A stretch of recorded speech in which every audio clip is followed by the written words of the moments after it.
Good evening. My name is Jerzy Sadlowski.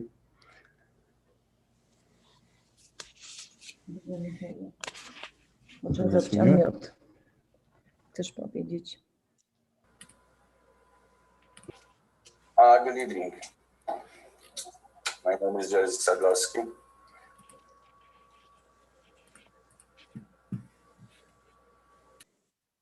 We're all set, Mr. Chairman. Okay, very good. I want to welcome everybody to the January 27th, 2021 Town Planning and Zoning Commission meeting. If everybody could rise for the Pledge of Allegiance. Pledge allegiance to the flag of the United States of America and to the republic for which it stands, one nation, under God, indivisible, with liberty and justice for all.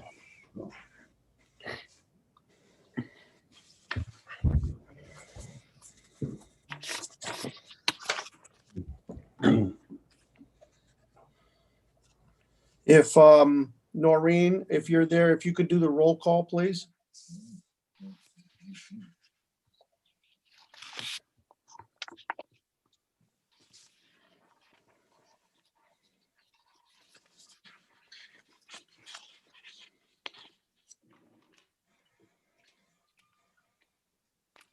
Chairman Payne, Yes, hi, here.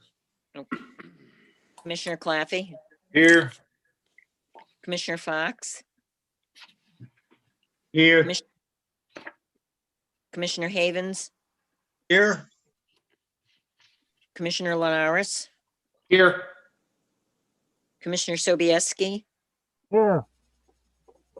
Commissioner Woods, Here. Commissioner Braverman, Commissioner Gill, Commissioner Haggerty. Here. Very good. Thank you, Noreen. You're welcome. Okay. We have a full commission, I believe, so we should be all set. We have the next thing is the approval of the agenda. I'll ask the town planner if there's any changes in the agenda. There is no changes to the agenda. Okay, thank you very much. We'll go right into the next thing on the agenda is the public participation. I would, for items not listed on the agenda, speakers are limited to 2 minutes. Please use the Zoom raise hand function. And if there's anybody out there that would like to speak in general. We have 3 individuals on the attendee side. Nobody has indicated their intention to speak at this time. Thank you, James. You're welcome. Any remarks from commissioners? Do you have anything? We'll go right into the public hearing. I would ask the vice chairman if you could please read the procedures for the public hearings. Okay. 1.15, procedures for public hearings. The order of proceedings at public hearings shall be as follows. A, convening by chairman. B, reading of the notice by the commission secretary or a commissioner designated by the chairman to act in his stead. C, identification and location of property involved by the town planner. D, a statement of the issue to be considered by the chairman or the town planner. E, presentation by applicant limited to 20 minutes unless a specific extension is granted by the chair. F, persons wishing to speak in favor of the application limited to 2 minutes per person. G, persons wishing to speak in opposition to the application limited to 3 minutes per person. H, rebuttal by the applicant limited to 5 minutes total. I, rebuttal by the opposition limited to 5 minutes total. During a public hearing, it shall be within the discretion of the chairman whether the time limitation should be varied slightly, provided the commission consents to any such variance. In no case shall an extension be for more than 20% of the allotment indicated above or 1 minute, whichever is greater. Thank you. Thank you, Anthony. The first thing on the there is the legal notice of the public hearing. I'll turn it over to the town planner for an explanation of that. I'm sorry, did you want me to read the legal notice? Should we read that into the minutes? We can read, we should read the legal Okay. notice for the first application. I'll ask one of the commissioners. We have the notice of the public hearing. If Commissioner Havens, if you have that by any chance in your packet? If you could read that. Certainly. Thank you. Notice of public hearing, January 27th, 2021 at 7 p.m. Notice is hereby given that the Newington Town Planning and Zoning Commission will hold a public hearing on Wednesday, January 27th, 2021, to consider the following petitions.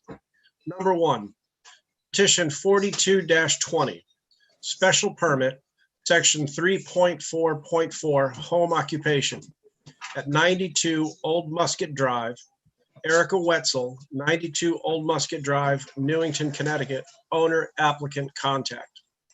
Number 2, petition number 43-20, re-subdivision at 712 Cedar Street, Ben Road Associates LLC, owner, applicant, Mark S. Shipman, 433 South Main Street, number 319, West Hartford, Connecticut, contact. Number 3, petition 01-21, special permit, section 3.17, auto-related use in I-zone at 260 Stam Road, Integra Realty Associates LLC, owner, Jeremy Sudlowski, 260 Stam Road, Newington, Connecticut, applicant, contact. Due to the COVID-19 pandemic, this public hearing will be conducted by Zoom webinar. Information on how to attend will be posted on the town website at the address shown. These petitions and related materials are available for public inspection through the published agenda at the Town Planning and Zoning Commission Agenda Center. Very good. Persons who require an accommodation to participate in this public hearing should contact the town planner at 860-665-8578 or town planner at newingtonct.gov, not less than 24 hours before the public hearing. Submitted, Renata Bertoni, town planner. Thank you very much, Commissioner. Could you read the first petition, petition 42-20, please? Petition 42-20, special permit, section 3.4.4, home occupation at 92 Old Musket Drive, Erika Whetzel, 92 Old Musket Drive, Newington, Connecticut, owner, applicant, contact. Okay, is the applicant here? Yes, Very good. I'm gonna have the town planner give us a little report on this. So as you can see in the memo that we submitted to you in the packet, this application is for special permit to allow a home occupation for family therapy practice that will be conducted out of applicant's home at 92 Old Musket Drive. Old Musket is off of Maple Hill Drive. This application is described in a narrative that is submitted by the applicant. Essentially, what she had indicated in that narrative is that she will have either a spouse or a family come to her home with either a car or, you know, if they're coming from different directions or really don't get along, I suppose, they could come in 2 different vehicles. Those vehicles will be parked in her driveway, which I included the photo of her property, and there is a GIS map on which this has been drawn. Her hours of operation will be 8 in the morning to 8 in the evening. And she can only schedule, because she's a sole therapist, she can only schedule a person or at most 1 family at any given time. I will leave any questions or any further descriptions to the applicant to do. Okay, thank you. Does the applicant, would you like to add anything? sure. So currently I am only seeing people via telehealth model right now. And, you know, the goal is once the CDC revises guidelines and advises that it is safe to see people in person, then my goal is to, pending this permit goes through, my goal is to only see about at most 3 people in person a day. It would not be more than that right now. Eventually, if things start to get better, possibly 6 at the most during the day.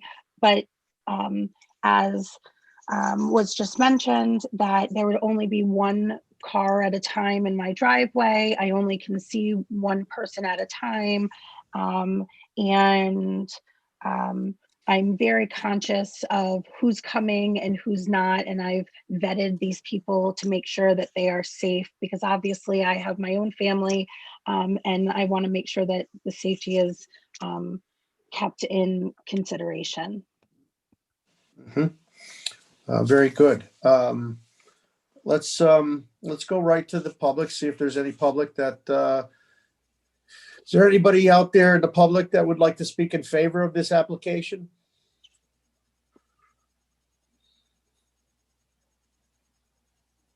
Anybody would like to speak against this? Is there any questions from the commissioners for the applicant?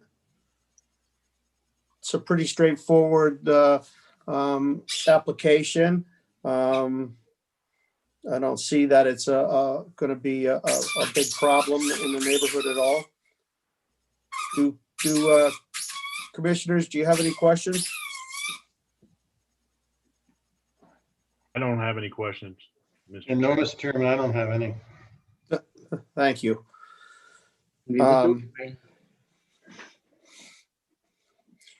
Very straightforward.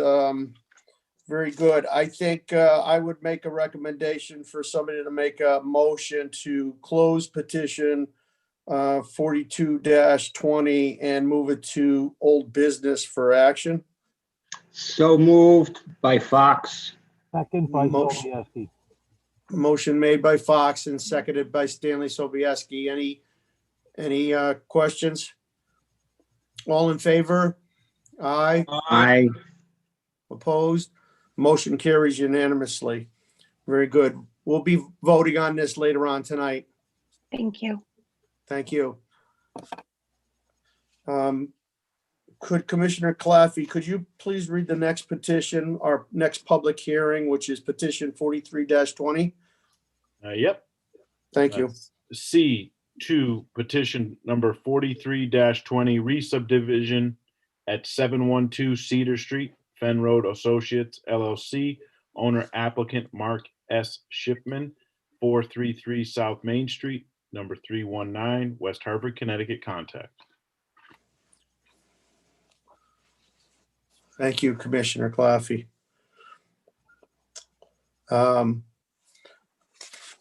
We can start off with the town planner. Mr. Chair, thank you. Thank So you. the application before you is a request for re-subdivision of a existing lot that is 4.45 acres in area into 2 separate lots. Lot A is located, I believe this is to the north. I don't have a north arrow on my map, but at any rate, Lot 8A is a lot where currently Starbucks is located. My understanding is that there are some future development proposals that will be coming your way on the remainder of this parcel A, which will, as far as I'm told, remain a single parcel. Lot 2 is, as you can see, just a little over 2 acres. And this particular lot is slated on your agenda later tonight for a review for a proposed application for a 4-story hotel on this site. We have reviewed this re-subdivision application and looked at our zoning regulations as well as our subdivision regulations and have determined that the proposal meets all of the requirements of both subdivision and zoning regs. You can see it's not very clear, but I have in your packet included a full-size copy of the plan where you can see and read better these zoning summary charts for each lot, which essentially confirm that the lots will meet requirements of the zoning regulations. I will also add that this location is located in a PD zone, but it also is in a TOD overlay zone if applicants choose to use the overlay for the incentives that TOD provides. The applicant should be present. They had indicated that they will be attending this meeting tonight, and I will at this point turn this over to you with your permission, Mr. Chair. Thank you very much, Renata. I'll ask the applicant if he'd like to take the floor now and see if he has anything else he'd like to add. And just one thing, I apologize. I forgot to mention, when you schedule this to act, I will separately address certain requests for waivers that were submitted with this. The applicant may want to address that ahead of me if they choose to do that. Okay, thank you. Attorney Shipman? Yes, my name is Mark Shipman and I represent the applicant, Fen Road Associates LLC. There's not a lot I can add to what the planner has stated. This is a compliant 2-lot subdivision. It previously was approved for hotel, retail, and restaurant years ago, but the site plan has expired. You will hear a separate application later on for the easterly parcel for a hotel, which is similar to that which was approved in 2008. But from the standpoint of the subdivision, it complies with all of the requirements of the regulation. We have asked for a number of waivers, which you will see when you get to act on this, but all of those waivers will either be addressed at the time that Attorney Pearson presents the site plan, or to the extent that they don't cover the westerly lot, then they will be addressed upon a further application, which is to be filed this week for a small retail development. I know that it's customary for you to do so, but I just want to ask, so it's on the record, that if this meets with your approval, that you schedule it for old business this evening, so the application for site plan approval for the hotel and this application can track together. Okay, thank you. Is there any questions from any of the commissioners for the town planner? We're going to go to the public for a minute and we can always go back to the commissioners. Is there anybody from the public that would like to speak either in favor or against this application?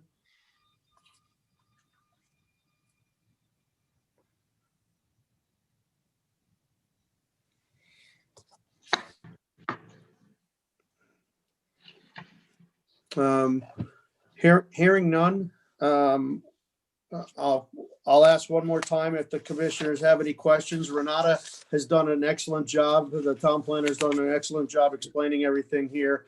And I think I'm satisfied with everything that she's presented us. Mr. Chairman, if I may. Certainly. I don't know if anyone's having problems with Zoom tonight with the raise hand function. I don't see it working on mine, but the only question I have, I'm just trying to just clarify something from the planner. I see the memo where the 2 zoning summary charts are. And then hold on, let me just flip to the next page. I just want to clarify that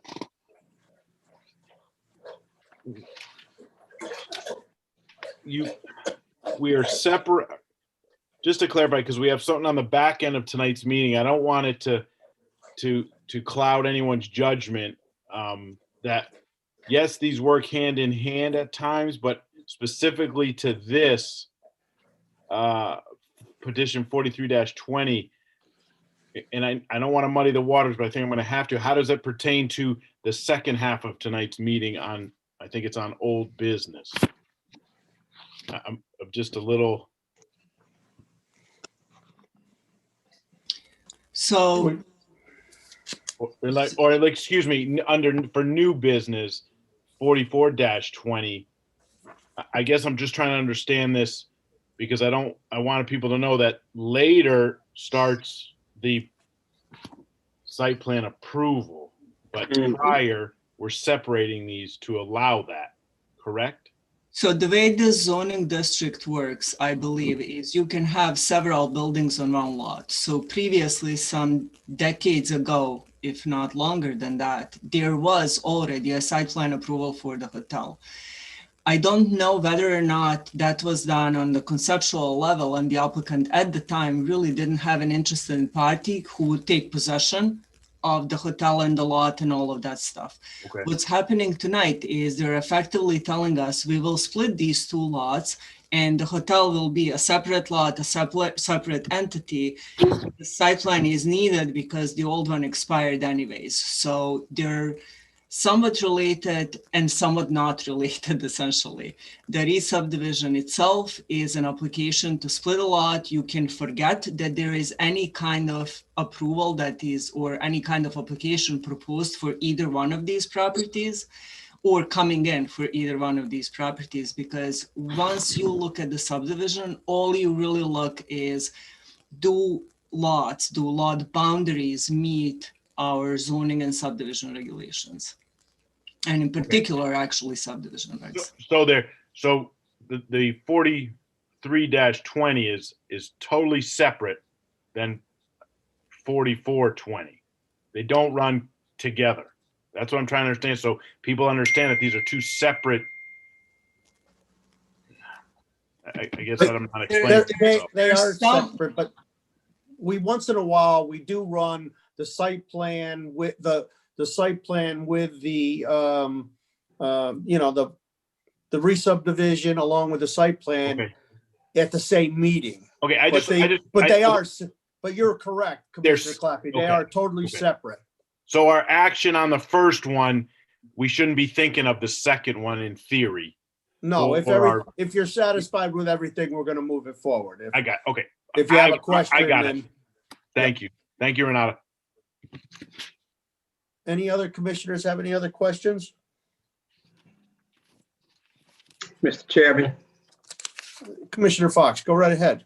Yeah, thank you. I'm going to, thank Commissioner Claffey for bringing that up, because that's something that I was looking at. I know we've gone through this before. You probably would remember a couple of these, Mr. Chairman, and you too, Commissioner Claffey, where the subdivision is a public hearing and where we want to decide that we want the public's help in deciding whether we want the subdivision. And once, of course, that is done, the site plan comes in under new business, and there is no public hearing on that. So we do have to keep them separate, especially since, as the plan has said, we've got re-subdivision. Starbucks has already been built on. There's supposed to be some others in there too, but the hotel property is overextended. So, thank you. Okay, thank you, Commissioner Fox. Is there any? This is a public hearing. I'll ask one more time if there's anybody from the public that would like to speak. Please raise your hand or.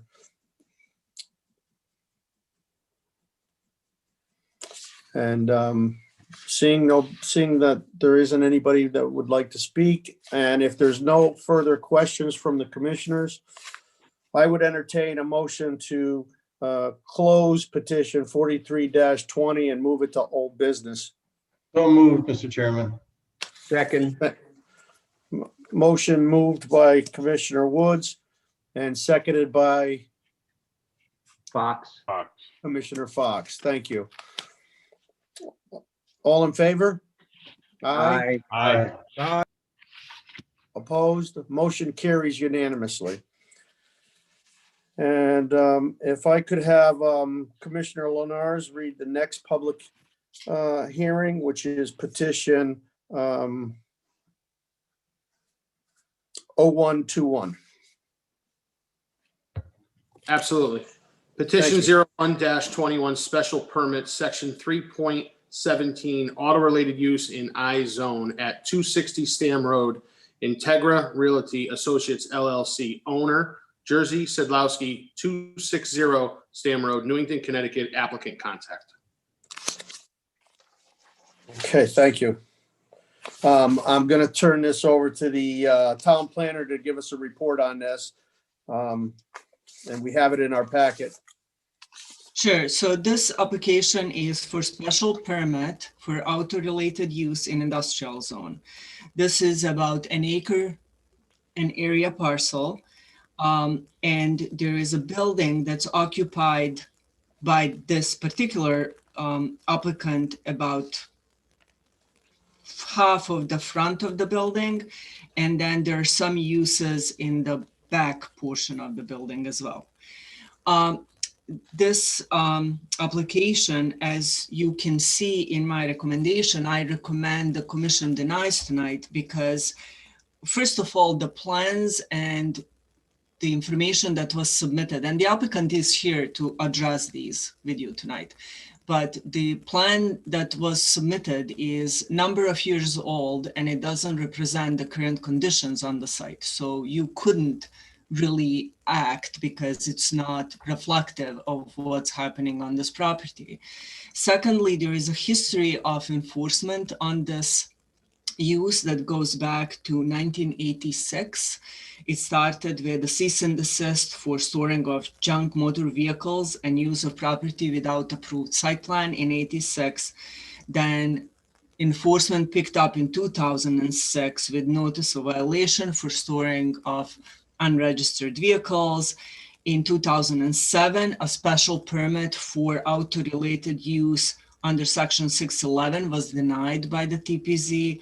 Then in 2008, another special exception for an auto repair on this property was denied by the TPZ, and so on. There is a number of notices, zoning citations that went out in 2008, 2009. I have notice of violation in 2011, a citation in 2011, notice of violation in 2015, 2014, and most recently, this was brought to our attention by a complainant who made a complaint to the town's fire marshal's office. Fire marshal as well has some history on this property with regards to unsafe egress access, storing of vehicles in areas that prohibit businesses in the rear of the building from access. So with all that, we have issued notice of violation and citation to the operator of this business. As well, we also found out that in this process, the applicant did not have location certificate. They weren't licensed by the state to have this building, this business. My understanding is that in communication with the state, the applicant was given some amount of time to sort this with the Planning Commission. However, minimum, if any, effort was put in preparing this application to any kind of application standards. So, you know, I recommended that Commission denies this. If you decide that after you speak with an applicant, you would like to give him some time to address some of this thing, then please table it. And at the very last, to my preference, option is that you approve it tonight. But if you do that, please note 3 conditions that are in a memo that we would then at least like you to put on the approval. Those are at request of the town's fire marshal. Thank you very much, Renata. I'll ask the applicant if he'd like to make a presentation to us and address some of those items before the commission. And maybe the commissioners might have some questions for you. Good evening. My name is Jerzy Sadlowski. I read that building, just years ago. That's 2009, and just I applied to because I spoke with the zoning officer at that time, but I have to apply to DMV for the permit, and I got from DMV, and we use the site as a parking and storage facility. Years. Because we had a business a different location, but we need a place to storage and park our cars what we buying from the auction around the states, and ship the cars around the country, and we ship overseas. So just we apply in 2008 for the used car dealer license, which was denied, of course, but we left the building for probably around a year, and we asked the owner, if we can use it. So we can use it, for almost 10 years. So now, just because the situation just came like that, so I'd like to apply, for used car dealer license, or even we can stay as a parking and storage facility, which we needed.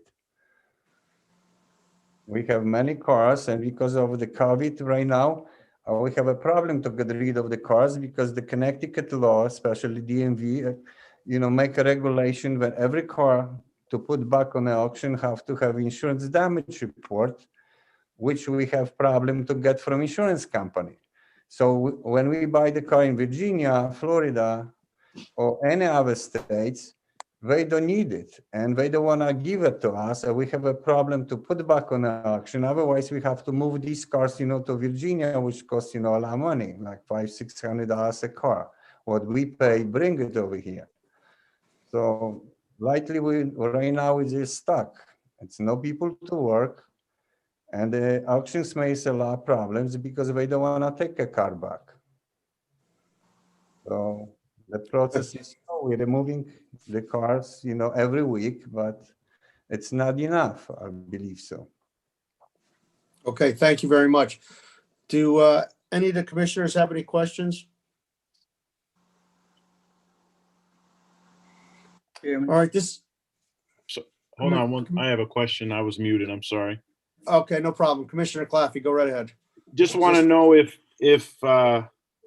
the applicant has a current DOT license from the Department of Transportation or Motor DMV, Vehicle, a dealer's license? a dealer's license from DMV. Yeah, I'll ask the town planner that. I think she has the answer. Town planner? Not at current time. As far as we know, they're not registered right now. Okay. And I just actually asked James to pull the aerial of the site so that, if you haven't visited, you can have a little bit of idea. No, I've been down there. Thank you. Okay. Commissioner Fox, do you have anything? Yes, thank you. I seem to, I noticed the planner has noted that the TPZ denied two different applications from this applicant. I seem to remember being on the commission at that time. There are a number of residents of Berkeley Place. Can you put that overhead back on? Berkeley Place that testified against it, and yeah, all around the behind there. And it seems to me that he has been actually, I don't know what word to use, but he hasn't adhered to anything that the town has asked him to do, and he doesn't have a DMV permit, number one. And I think, if I may, I have a couple of thoughts. I think, Well, we're gonna have a I'm sorry to interrupt you, Commissioner Fox. We're gonna have a discussion about it afterwards. Just want to get all okay, the questions answered. And then it's a public hearing, so we're gonna go to the public. all right, thank you. Thank you, Commissioner Fox. If there's, Commissioner Claffey, do you have anything else? No? If there's no further questions at this time, then I'll go to the public to see if there's anybody from the public that would like to speak either in favor or against this petition. I have a question. Okay, go ahead, Commissioner Sobieski. Can you put that overhead back up again for a minute, please? I'd like to know how many cars he has stored in there. It looks to me like there's a huge amount right in this little area here. Mm-hmm. And the other question, this doesn't spill into the property to the north of it, does it? Or is that fenced off, or is it another company? What was the question? There's like a little opening in here. Does that spill into the property to the north of it? Where you got the white box truck and stuff, that's all a different piece of property. That's a different piece of property. Yeah. There seems to be an awful lot of vehicles in that area. Yeah, So that's my question. Thank you. So is there anybody from the public that would like to speak either for or against this?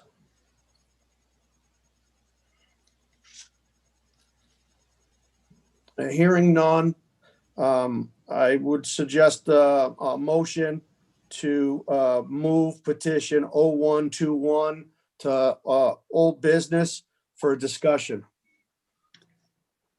So moved. Moved by Commissioner Fox. Do I have a second? Second by Sobieski. Seconded by Sobieski. This is simply for discussion, correct? We're going to close the public hearing. This motion would close the public hearing, and then we would have a discussion, move it to old business for a discussion. Thank you. You're welcome. All in favor? Aye. Aye. Opposed? Motion carries unanimously. All right, that's all set now for all our public hearings. We're going to go to approval of minutes. We have January 13th, 2021 regular meeting. Mr. Chair. Hold on. Yes. I failed. This is one of the things that we actually needed to change on the agenda. The minutes are not ready just yet. There was a technical problem with the secretary's equipment. No problem. So as of right now, all we have posted are action minutes, and we're still waiting on minutes from January. Not a problem. We'll We'll just, just this be tabled to next meeting. absolutely, we'll table that. And the next petition, if Commissioner Woods could read petition 44-20, please, into the record. Sure, Mr. Chairman. Petition 44-20, site plan approval at 712 Cedar Street, Fenn Road Associates, LLC, owner, Goldcrest Properties, Connecticut, 1 LLC applicant, Robin Pearson, 701 Hebron Avenue, Glastonbury, Connecticut, contact.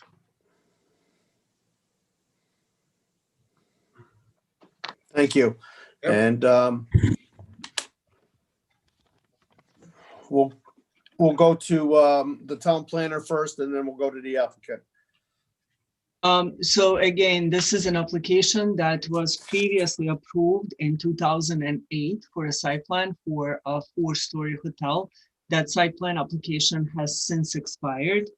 The applicant is applying now for a new site plan, which, as far as I can tell from looking at that old approval, is very similar to what was proposed at this property first time around. The hotel is, I don't remember how many rooms, but it's over 100 rooms. 122 rooms. It will have 122 rooms. It is to be located, if you act to approve the subdivision tonight on the parcel that's going to be 2.23 acre in size and access off of the private driveway road that goes to Myra Coinway. The building itself, renderings are attached in your packet. I think the applicant has colored building elevations that they will show to you.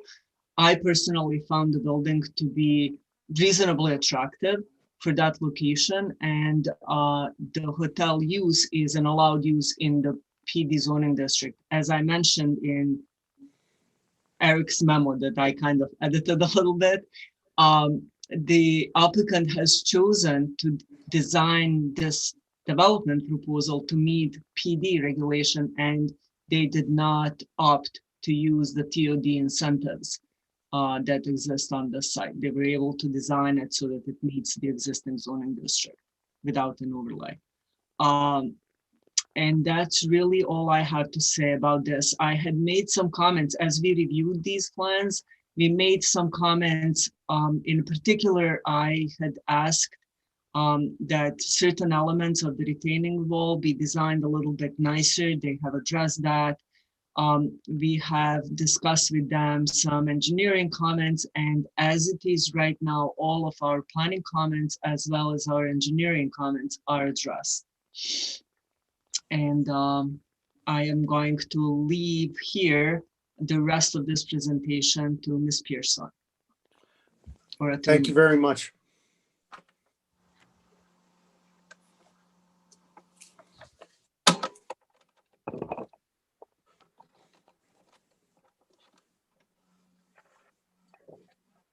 Good evening, members of the commission. You're able to hear me, I hope?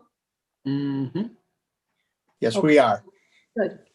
A pleasure to be back before you. My name is Robin Pearson. I'm an attorney with the law firm of Alter and Pearson in Glastonbury, Connecticut, and am speaking to you this evening on behalf of Gold Coast Properties CT1 LLC. That is the applicant for this site plan, which is noted as being 44-20 at 712 Cedar Street, and they are located in Miami, Florida. We have a very succinct presentation for you this evening. Renata has already gone through all of the particulars of the hotel, but we will spend a little bit of time on the site plan details itself, and we're going to ask Rod Sawicki, who is our PE, our project engineer with VHB, the engineering firm, to do the presentation on all the site plan particulars. But I want you to know for the record that we have here with us this evening also Charles J. Baker, who is a senior traffic engineer with VHB, and he can answer any questions that you might have on the traffic analysis that was done, but you should have in your packet a traffic evaluation by VHB done and dated January 12th, 2021. Also here this evening, presumably, though it's a little bit difficult for me to tell from this setup, is our architect, Jason DeBrosi. He's with the architectural firm of Wolpert in Cincinnati. He's the architect of record. He's already provided to Rod the elevations that have been rendered for you to review. And he too can answer any questions that Rod is unable to, but we do want you to know that he's here. Also joining us is Aaron Packard. Aaron Packard is the Vice President and Director of Development of the property owner. And he too, if there are any particular questions that you need from the potential owner, he would be prepared to open those, provide you responses to those. So we'll go to our development presentation now with the engineer. I'll come back with some very brief conclusory remarks, and hopefully we will have satisfied any concerns if there are any, and you'll be in a position to take a vote on this application tonight. So I'm turning it over to Rod at this point. Thank you. Thanks, Robin. I'm assuming everybody can hear me? Yeah. Yes. Good evening, Mr. Chairman, members of the commission. My name is Rod Swilicki. I'm a site civil engineer for Vanasse, Hangen, and Brusselin. I'm representing the applicant tonight for a site plan approval for the proposed hotel development at 712 Cedar Street. I put together a aerial photo. I'm sure you're all familiar with the site itself. I think we pulled it up a second ago. There we go. So our site is outlined in the blue property line. It's bounded by Cedar Street to the south, Myracohen to the north, an existing access drive to the west, existing Starbucks property on the corner of Fenn Road and Myracohen, as well as the busway development that you can see there to the east. The site is currently vacant. It's occupied by some low-grow vegetation. It slopes from west to east. And could we flip to the next slide, the site plan? Thank you. So our site plan is proposing a 4-story hotel building with 48,000 square foot, 4 stories, 122 bedrooms. The site itself proposes 126 parking spaces, 3 of which are oversized RV spaces in the northwest corner of the site. The site will be accessed by 2 full access curb cuts, one on the north side, one on the south side. Those curb cuts will connect to the access drive, the existing access drive that connects Cedar Street and Myracohen. Cedar Street entrance has a right-in, right-out. The Myracohen entrance is a full access drive. That driveway connects to the existing signal at the intersection of Myracohen and Fenn Road. As Robin mentioned, our traffic engineers took a look at this analysis, and they feel that the existing infrastructure, the signal and the roadways are adequate to service the traffic generated from this development. When DOT prepared their busway project, in their design analysis, they included any sort of development that would be done on this parcel in order to warrant their signals. And as Robin mentioned, Charlie Baker, our senior traffic engineer, is here tonight. If the commission has any questions for Charlie, he could answer them after our presentation here. Drainage for the site will be collected by a closed loop pipe, drainage pipe system with deep sump catch basins. Stormwater will be conveyed to 2 water quality units on site prior to being discharged to Myracohen Way. The drainage system in Myracohen Way, including the water quality basin that Connecticut DOT installed, was designed to accommodate stormwater from any future development that would take place on this parcel. Therefore, there's adequate capacity in both the basin, the water quality basin itself, as well as the pipe system surrounding the site. Utilities are all readily available. They're within the Cedar Street right-of-way as well as Fenn Road, so there's no issue with utility connections or capacity. Landscaping, we approach this site to be cohesive with the existing Starbucks development. We proposed street trees along the access road, as well as trees throughout the parking area, shrubs and flowers through the landscape islands, as you can see on the rendering there. And as Renata mentioned, we did do some back and forth with town staff during the pre-application process about the retaining wall along the east side of the property. Staff asked us to make that a little more aesthetically pleasing, and the applicant, he did that. He put a nice rock face wall with in a gray color to match the building itself, as well as replacing a chain link fence on top of the wall with a decorative aluminum black aluminum fence to give the wall on the site a little more appeal. Another thing that we worked through with with the town. Based on the town's regulations, 3 10 by 25 loading spaces are required for this site. Because of the square footage of the hotel, it's a little excessive for what this use is. We really only need 1 10 by 25 loading space because deliveries are done once a week with a SU-30 box truck. So what we'd like to do is ask the commission for a deferral to not construct two out of those 3 spaces and only construct the one that's necessary for the operations of the building. With that being said, I'd like to hand it over to Jason, our architect, so he could go over some of the architectural features on the building with the commission, and we could field questions afterwards. Before you go to the architecture, let me see if there's any other questions from the commissioners. Do any of the commissioners have any questions at this time? Commissioner Payne, I have a question. Go right ahead, Commissioner Sobieski. Rod, just out of curiosity, you said that this site will handle the additional runoff from here into the detention pond down at the bottom. What about when the other sites get developed? Will that be able to also handle that water runoff?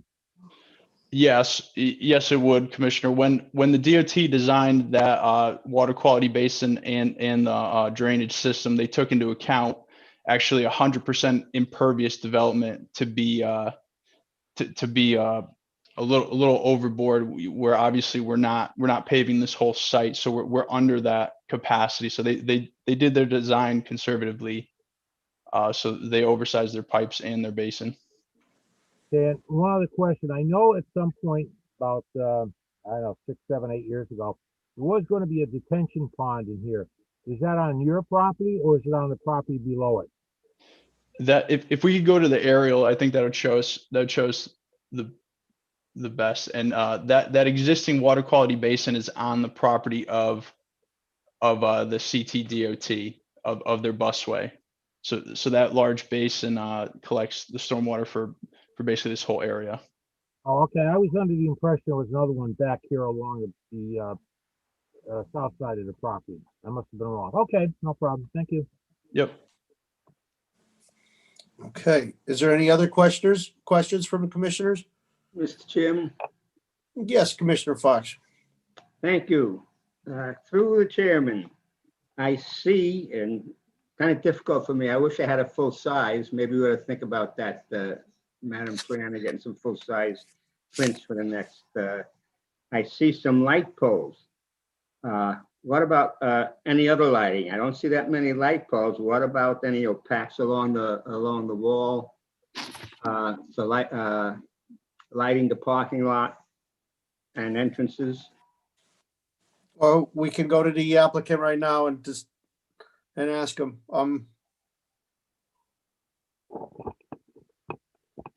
Yeah, so we have light poles through the parking lot lighting up the parking spaces. I'd have to defer that question to Jason about wall packs on the building itself, Okay. where those would be located. All right. Thank you. Any other questions, Commissioner Fox? Yeah, one other quick one. What kind of enclosure is there on the dumpster? Is that a vinyl, steel, or what? The dumpster itself is going to be a CMU block. So it's going to be a split face CMU block with give me 1 second to pull up the detail. With a painted gate enclosure. So it's actually a pretty nice looking enclosure. It's not your typical fence with slats. It's a structure to hide. There's the detail for it. Yep. Very nice. One other, and I'm not too sure whether it's your purview or the architect. I thought I saw a note about a snow shelf here, but I don't see it right now. Yep. So the town staff asked us to review areas for snow storage. So our sheet C2 shows locations of where we would store the snow, and also if those areas get filled up, the snow would be removed off site to make room for more. Oh, okay, I see it. Thank you. There's a, I have a question. There's a right of way or a driveway that comes down to the National Welding. I don't think that's going to be used. Is that going to be grassed in? That area is within the DOT right away. So that is outside of our property. So that area will remain for access down to 690 Cedar.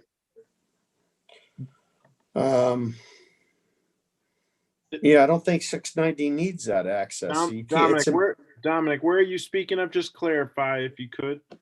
Yeah, I'm it would looking be at- closest to Cedar Street. Okay. That's The old, the right in, right out? no, it's the old right of way there Oh, yep. I know. that goes Okay. down there. Goes down that embankment. Yeah, it can't be used for National Welding. I would think that we would want to discuss it with DOT and get it grassed in. I wouldn't want to leave it pavement. Sounds like a plan. The only issue I see with that, Mr. Chairman, is that there is a MDC easement for sewer. There's a high pressure gas main, and that's also used as access to the bridge crossing Cedar Street. So I don't know if DOT or the utility companies would allow us to impede their access down there. All you're doing is changing it from pavement to grass. So you're not impeding any access. Can we zoom that picture out a little bit right there? Please. Anyone?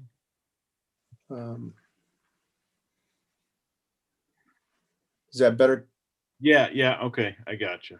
It's real close to the Right, Cedar yep, Street. It yep. goes down. Yep, I got you. Maybe the town planner has any information on that? No, I do not. Commissioner, if I may offer a little bit on that. Certainly. On that easement, there is a portion of that we certainly would like to remove that old pavement and grass that in. That is definitely an intent that we would like to explore. Not all of that, though, is within the boundaries of what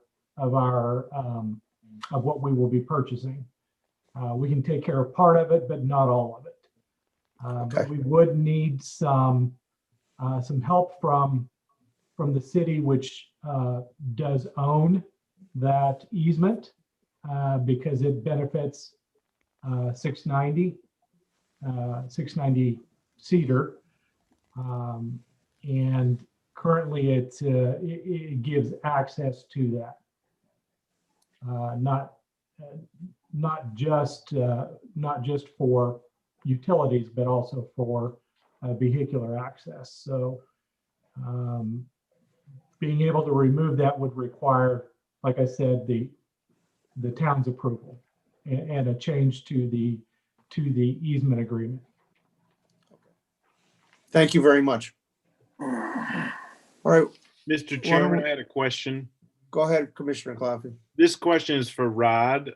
Earlier in your presentation, you spoke of the striped loading spaces. I think if you turn to C-2, and you brought up a question. I think you posed it to the town.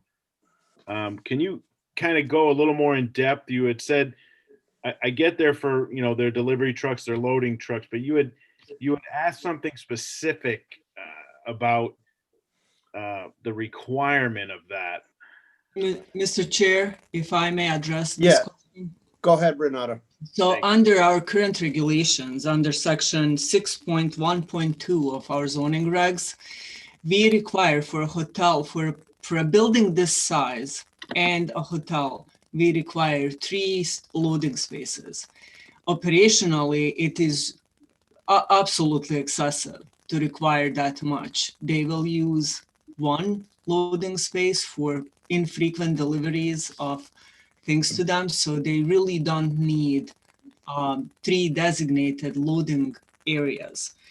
The commission has authority under section 6.1.1 subsection K to defer certain percentage of parking facilities, which loading dock would be a parking facilities, in fact. So what they're asking for is that you allow the deferral of construction of these loading areas. They do show them on the plan. If this is needed, they will be able to construct them by relocating of the dumpster area, essentially. But for right now, all that they're saying is we don't need this. And I understand that. I actually think we should relook at this requirement in our regulations. This is one of those items that we identified as not making too much sense. So they're asking a deferral until such time, and the way the regulation is written is, if in future the commission feels that there is a need for this, they will build it. They have to build it, and they have certain amount of time, 6 months of the time when the commission requires them to do so. So that's the gist of what. So I guess my question to the commission, or my own, well, I'll rephrase that. It's my big concern is, it's like when we do site plan approvals and they say put 2 caliper tree on it, and then it comes bond time, and then we never get the trees, but we release their bond money. So I see this as one of those same things as we have this new development coming in. I think Mr. Fox brought it up, or Mr. Sobolewski, about the snow area. I mean, just looking at this complex, if these spaces were to be put in for loading, they could be cross-used for other things, and then the town never has to go back and worry about that they weren't put in. So now we want to put in because there's a parking issue. I mean, I hate to say that it's in our regulation, but let's remove it. And then if they need it, then we'll make them put it back in. I mean, my own opinion, it's you put them in and use them for something else. If it's snow storage, if it's, just something. I hate this back and forth of, well, the regulation says this, but let's not put it in, when I don't, it's a tough parking lot for snow, because one whole side is a wall. So that'd be a big concern of mine, of not having it in the site plan. Any other questions from the commission? All right, we're going to go to the architect. I had a question. Oh, no. Go ahead, Commissioner Sobieski. Going back to the right of way that we were referring to, is that, I don't believe that's DOT. I believe that's the town where the high pressure gas line is, and it's the sanitary or water line service. It must be sanitary service. So I'd like to see that removed, at least up to the property line down there, and grassed in.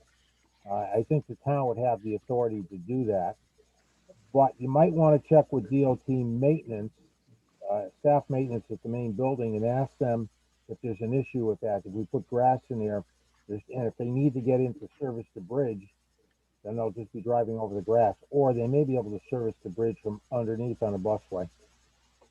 Okay, thank you, Commissioner Sobieski.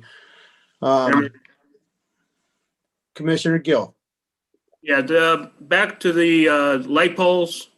I just have a couple considerations. The area where you're having the RVs parking, as far as the placement of those poles, we could consider that they would be set back and also be placed in the middle of the parking space, so that they wouldn't be backed into with overhanging trailers or RVs. Good idea. And that would be also the rest of the property also. If the poles could be located in the middle of the parking spaces. Well, yeah, not really in the middle of the parking spaces, but on the what is it called? Between the two parking spaces. Yeah, I saw that was right in the middle, and sometimes somebody comes in and they have a long truck, and good catch, commission, Commissioner Okay. Gill. Good catch.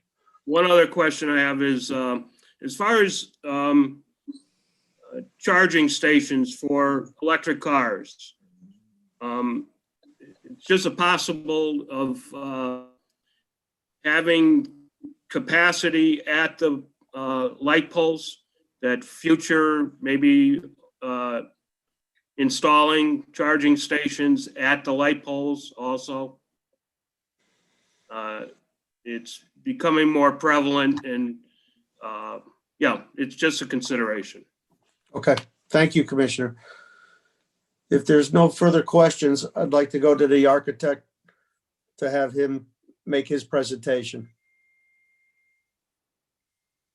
Good evening. I'm Jason Abrosi. Hopefully my audio is clear. Yes, it is. Okay, good. I believe we have a slide with the color elevations.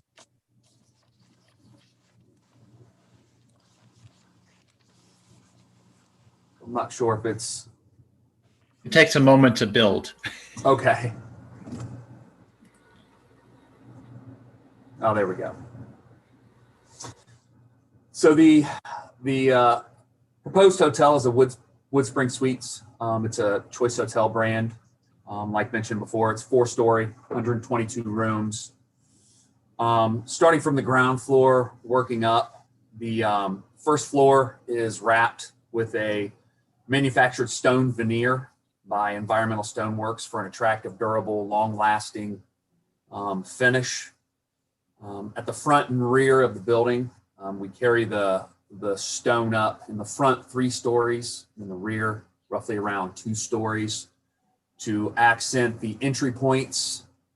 The upper 3 stories are then finished with hardy siding with 3 color variations, including Sherwin-Williams deep sea dive blue, a balanced beige, and a useful gray. Portions of the stair towers at both ends of the building are trimmed and accented. The beige stair towers are accented with the gray hardy siding, soften the more vertical building elements. The roof is covered with a dimensional asphalt shingle, durable and long-lasting shingle as compared to the outdated 3-tab shingles. The building facade and fascias are finished with a white color. And finally, the entrance is a framed and constructed heavy wood timber member, natural wood stained finish for a warm and inviting entry. And that wraps up roughly all the major building components. So I can take any questions you have with the building design at this time. Commissioners, do you have any questions? Yes, sir. Just one. Yes, go ahead, Commissioner Fox. Thank you. Through the chairman, Mr. de Blasi, I asked the other engineer about light packs. Oh, yes. So along the front of the building, we have light packs. We have 4 light packs in the front, 1 light pack on either end, and roughly 4 light packs in the back. All the site lighting is adequate per code, and balanced between what's required and without washing out over the property lines. Thank you very much. Any other questions from commissioners? Chairman? Yes, Commissioner. As far as the address designation, is this Cedar Street address? I do not know that at this time. Okay, my concern is as far as signage and the address being affixed to the building, and to make sure that it's ends up on the building. Yeah, what we typically do is on the front entrance, on the lower beam of the truss, we add the address there in roughly around 12 to 14 inch size lettering. or numbering. Okay, Thank if you. if we could also have that address, whatever street, on the street side of it also, for the fire department. Understood. And our hope is that, that we can have this be 712 Cedar Street. Very good. Any other questions from commissioners? Mr. Chairman, I Yes. think my raised hand button doesn't seem to be working. Sorry about that. Nobody. It could be me. It could be me. Nothing's coming up. Okay. Yep, sorry. Question, why is there a retaining wall on the east side of the property when the grade of the property is sloping west to east? And I'm just trying to mentally picture that. I'm just curious why there's a retaining wall there. I believe it has to do with the National Welding property being lower, but I believe they have their engineer on. They can explain it. Rod, if you want to field that. Yeah, no problem at all. The site slopes west to east, so in order for us to make a level pad, we have to put a retaining wall along the east side so that you could fill up and have your level pad. The best sheet that shows it is C3. So there's a change of grade from about 105 down to 98, 99. So it's about 6 feet in grade change. And when you have a level pad like this with the hotel in the center, you need to raise up that one end to keep it leveled out. Thank you. Thank you. Any other questions?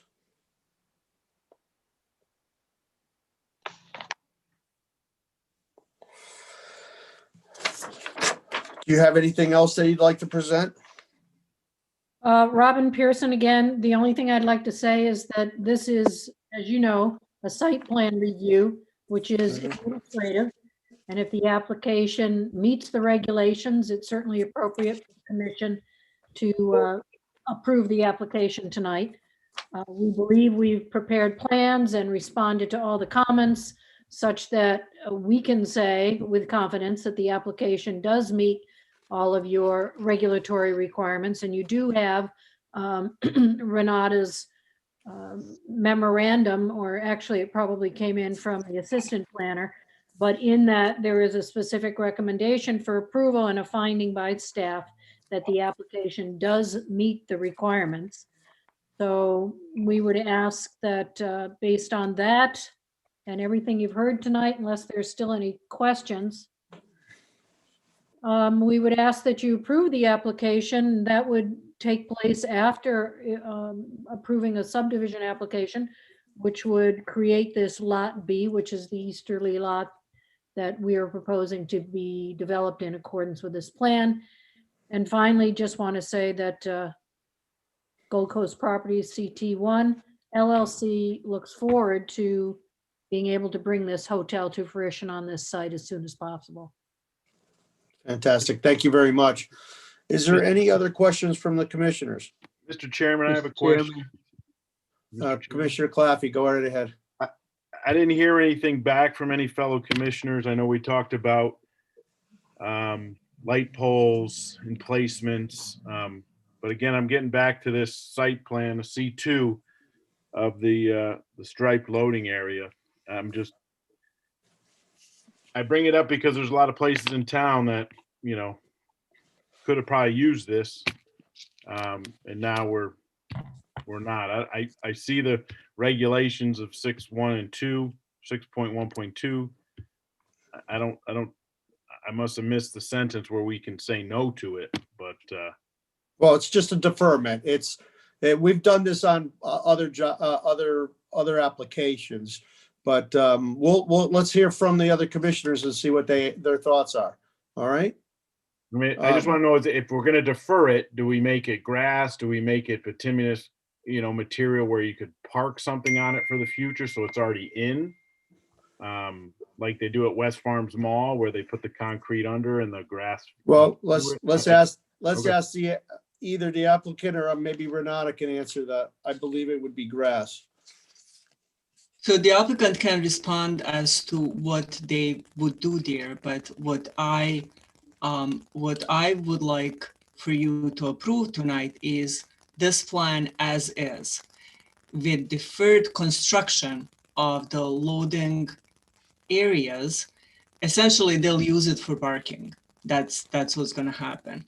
And ultimately, to answer the question of what happens if we use, or if we release the bond and they haven't done this and the commission finds that they need to construct it, they would be in violation of your zoning regulation, that subsection K, if they didn't construct it 6 months upon your request to do so.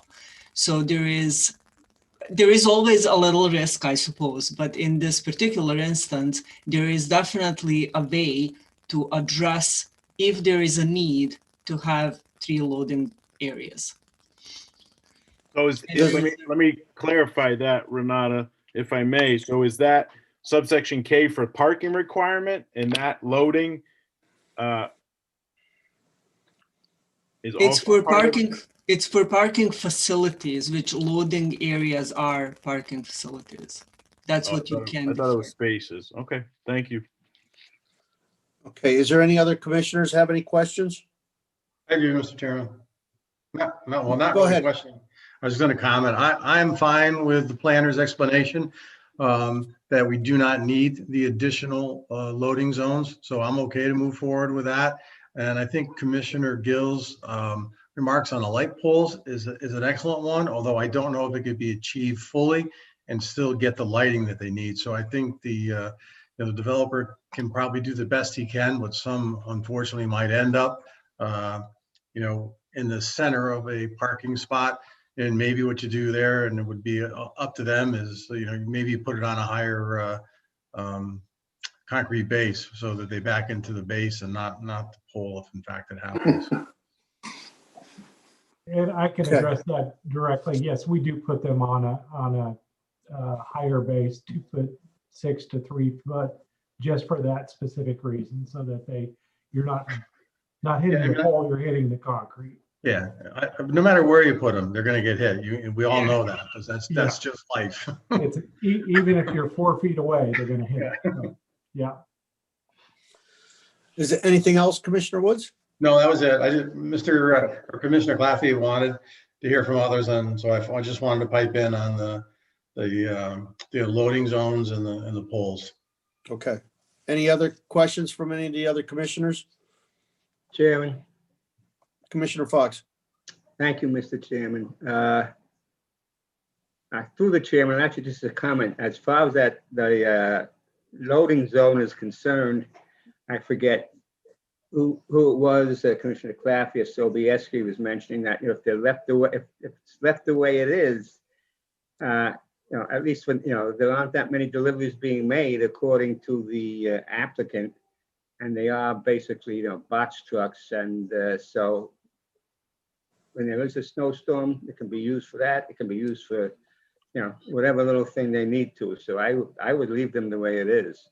And I would like to see the grass planted over, on the other side. And one other quick question, and I think, we've been kind of ignoring this for a little bit. I'm assuming that the fire marshal has signed off on the elevations as far as fire exits and amount of fire exits and things like that. Through chair, if I may answer this. Yes, please. So the fire marshal reviewed this for a site plan related elements. So they looked at the layout of the parking lot, whether or not the emergency equipment can navigate safely through this area. They have probably looked at locations of fire hydrants and things that are normally to be looked at by fire department at this stage. The building application, the building plan for this has not been submitted yet. At the time the building application is submitted, they will go through the whole of the fire suppression review and all that other stuff. So Partially, yes, they looked at it, but they looked at it for specific elements that are related to site plan. Thank you, Renata. All right. Any other questions? Mr. Chairman, Richard Hayes, could I be heard for a minute, please? Certainly. I just want to review for just a minute or two the easement issue and the planting facet of that easement issue. We have a 20-foot easement and a 50-foot easement that overlays over the 20-foot easement. It's for access and utilities.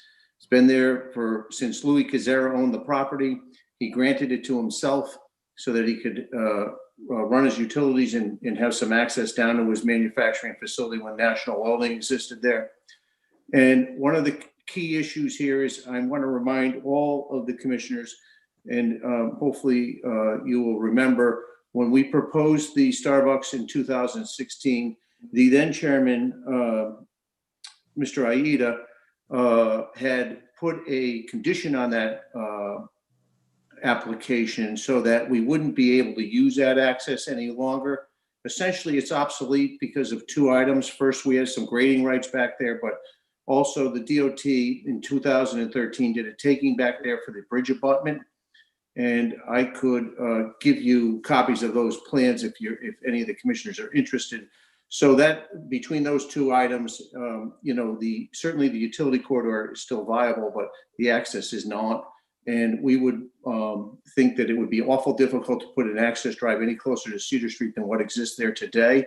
So we're hoping that that's going to continue to be a condition upon this approval. We have no objection to an emergency access down there as it exists today with the two bollards and the chain. And if that's okay with you, that would be our preference. Appreciate your time this evening. So basically, Rich, it's a 20-foot driveway emergency exit to get down there, but the rest would be grassed in? Well, I think, or technically, according to Mr. Shipman, our attorney Shipman, who's done some research on this for us, we believe it could all be grassed in, and if they needed to access it, they can drive over the grass. Okay. We don't think the asphalt's so attractive when you enter into here, and if it's if all things being equal, we prefer to mow it rather than to plow it. Okay. Very good. Thank you. Mr. Chair.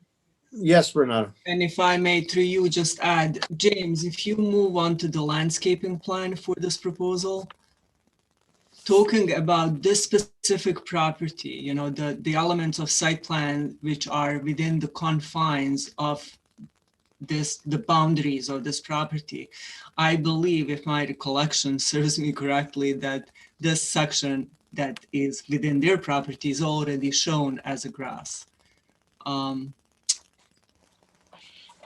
Actually, maybe the applicant had a color version of this. There was a color slide, James.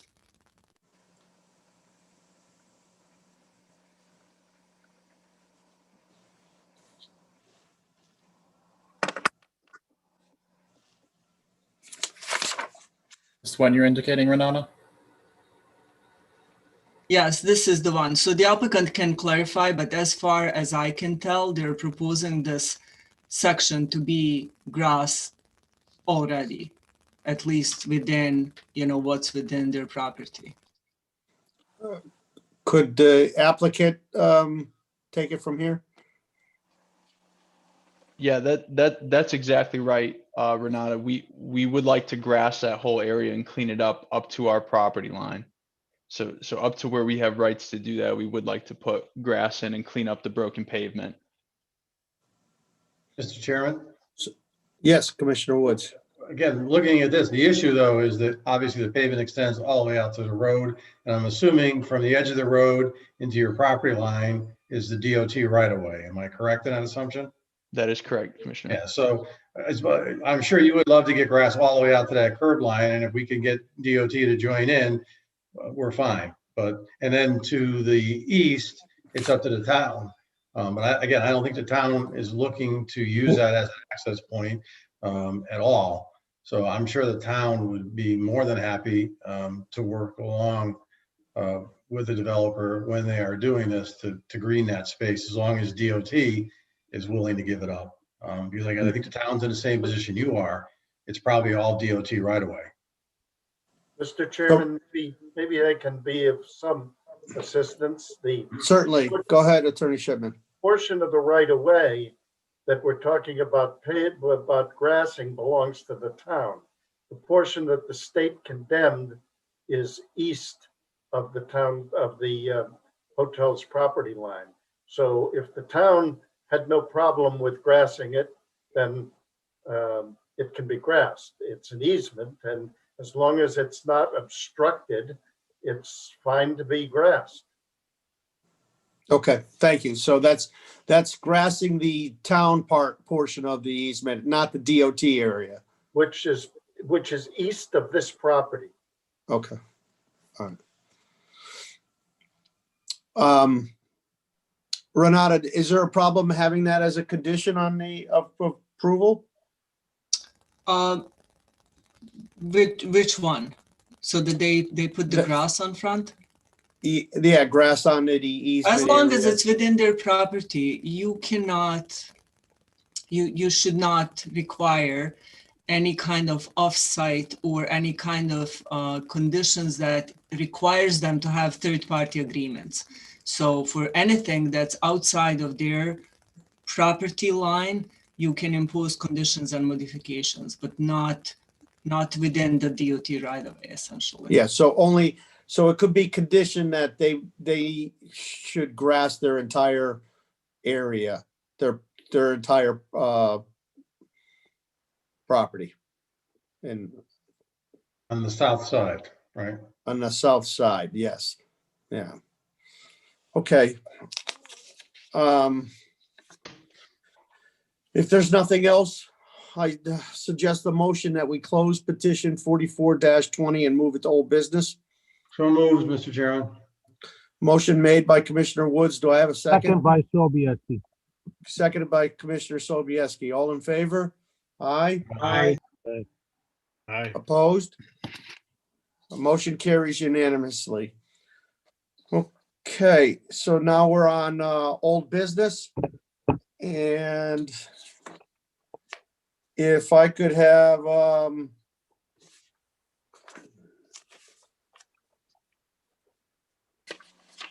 Commissioner Claffey, if you could read the draft motion for petition 40-20.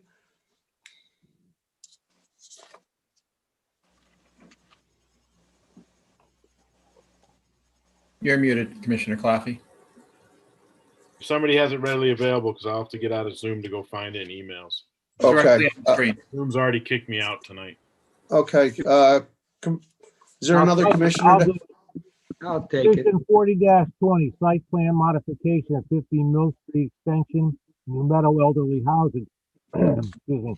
Elderly Housing Management Company owner applicant Stephanie Sergario, 127 Washington Avenue, 5th floor, East North Haven, Connecticut. Contact.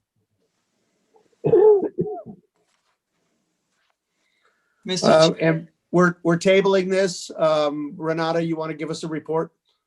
Oh, sure. So this is an application that you heard last time. They were asked, the applicant was at that time asked to do some plan modifications.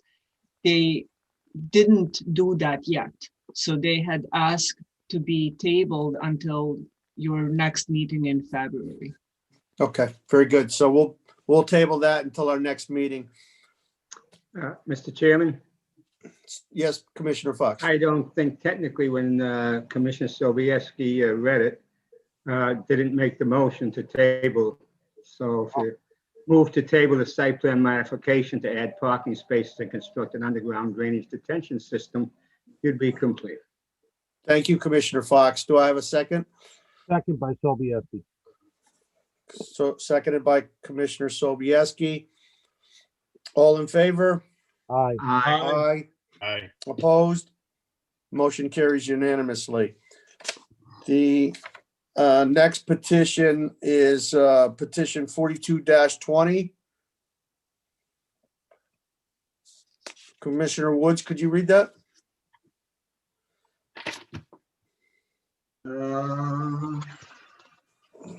can't. I'm at a disadvantage. I can't open up. I usually read it on my phone. Okay, no problem. Is there somebody else that has the motions? I'll read it. Petition 42-20, special permit, section 3.4.4, home occupation at 92 Old Musket Drive. Erika Whetzel, 92 Old Musket Drive, Newington, Connecticut. Owner, applicant, contact. Move to approve special permit for home occupation at 92 Musket Drive. Proposal, reasons for the approval: proposal meets specific home occupation criteria of section 3.3.4 and the general special permit criteria of section 5.2.6 of Newington zoning regulation. Motion made by Commissioner Fox. Do I have a second? Second by Sobieski. Commissioner Sobieski seconds it. Any discussion? Hearing no discussion. All in favor? Aye. Opposed? Motion carries unanimously. Okay, the next petition, petition 43-20.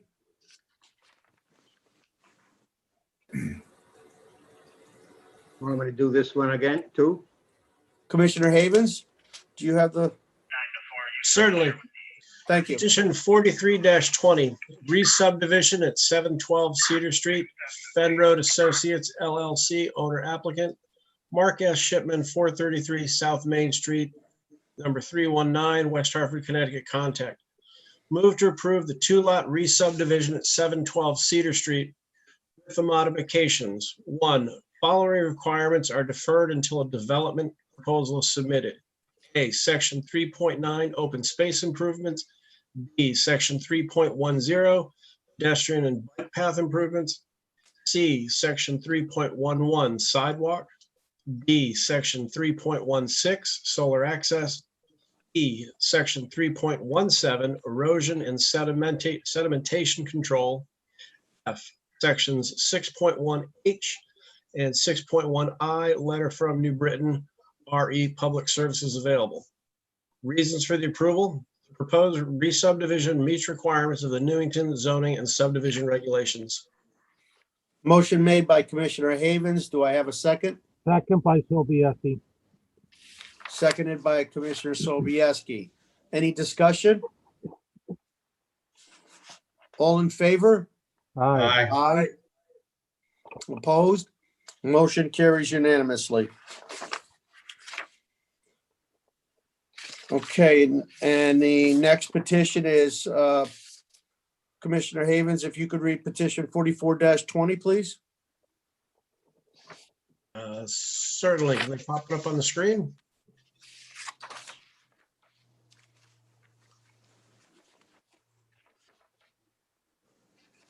Do we have that on the screen, James? For some reason, I don't have that one. Hold on one moment. I'll take care of it, Mr. Chairman. Petition 44-20, site plan approval at 712 Cedar Street, Fen Road Associates, LLC. Owner, Gold Coast Properties, CT, Connecticut 1, LLC. Applicant, Robin Pearson, 701 Hebron Avenue, Glastonbury, Connecticut, contact. Approved. Move to approve the reference petition for a 4-story hotel. Reasons for the approval: proposal meets the site plan criteria of section 5.3 of Newington zoning regulation. Motion made by Commissioner Fox. Do I have a second? Second by Sobieski. Seconded by Commissioner Sobieski. Discussion? Do you want to put the condition that Commissioner Woods and I were talking about as far as having the all their property grassed in that they own on the southern side? I would make that as a motion. Okay. Is that acceptable to the Commissioner Fox who made the motion? Yes. Okay, and the Wait, seconder. Let me just understand now, as far as that, we're approving, we're allowing the applicant, the developer, to grass that area as long as it's on their property, correct? Correct. Okay. I'll, Do we have this correct, add to the Renata? motion. Yeah. Yes, you do. We do have it correct, okay. So Commissioner Fox, it was all set with you. The seconder, Yes, it's all. Commissioner Sobieski? Yes. No problem? Mr. Chairman? Yes. Do we need to take a vote, please, on the waiver request for the parking facility installation and deferral of that?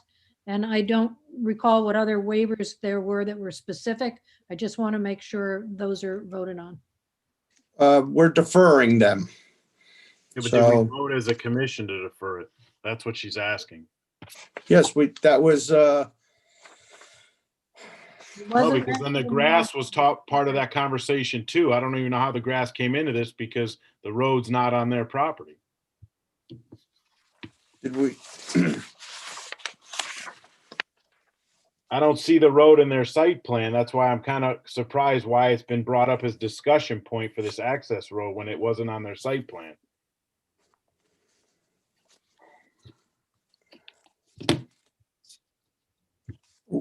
Maybe I was supposed to have it in the previous 43-20. Is that what I did, Renata? Mr. Chair, so the condition to impose the condition that they put landscaping or grass over the area on that would be southerly portion of their property. As long as it's within their property, that condition is okay to have as a condition of the approval for the site plan. What Attorney Pearson is saying is that you do a separate vote allowing them a deferral of construction of those two loading areas. And you can do that by a separate vote, which is advisable, or you can include that in this motion somehow. The other waivers that I addressed in the modification memo with the re-subdivision application have to do with when that application was submitted, the applicant requested waivers. And the reason why they requested those waivers, those 5 that I listed on the re-subdivision, was because the other part of the property, parcel A, did not come in with the development plan yet. So it was too early to show sidewalks and things of that nature for that parcel. That is why we have agreed with applicant to instead defer requirements instead of waive it. So when the application for development on parcel A comes in, you can then review and determine if you need sidewalk, if you need, any of these other things that we have deferred on the re-subdivision application. So specific to this site plan, you can make 2 motions. One is to approve deferral for 2 loading areas. And the second one is to approve site plan with the condition that they landscape or grass the portion on the southern part of their property to their property line. Very good. Thank you, Renata, for straightening that out. I appreciate that. Does everybody have that? And is that acceptable to, who made the motion? Mr. Fox. Was that all acceptable to Commissioner Fox and the seconder? As long as everybody else understands it, yes. It's acceptable to me and I'm the seconder. Okay. So are you gonna, that's my question. So you're gonna make a commissioner vote on something all in or not all in on 2 small items? Is that what I'm hearing from the second and the proposal? No. Renata, I have a question for you. Sure. Just because we're deferring these 2 loading areas doesn't mean that we don't get another bite at it if it's needed. Is that correct? That is correct. You are by this vote allowing them a deferral of construction of those loading areas. If the commission in the future decides that there are 2 loading areas that are needed on this site, you have to request it, formally request it off of them, and then they have 6 months to construct it. Thank you. Commissioner Claffey, would you like to pull that? Go ahead. No, finish what you're saying. No, I was just gonna say, do you want us to pull that out separately? Or, As long as the written, if it's written that way in the screen, you know, you kind of get a commissioner's hands tied when people want to take our regulations and take them out. You know, it's a matter of vocabulary and understanding of definitions. So, you know, I can't make my vote until everyone's ready to vote, because I don't think it's done the right way, but that's not me. So Commissioner Woods.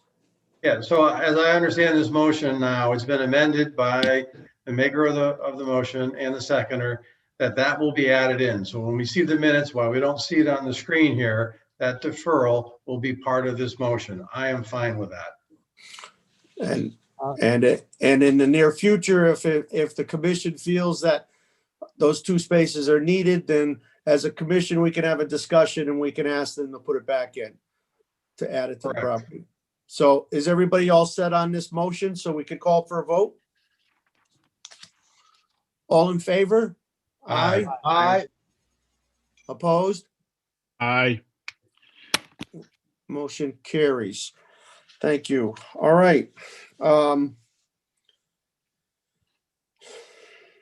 The next petition that's on this schedule for discussion is petition 0121. If somebody could just read that petition, and then we'll have a discussion.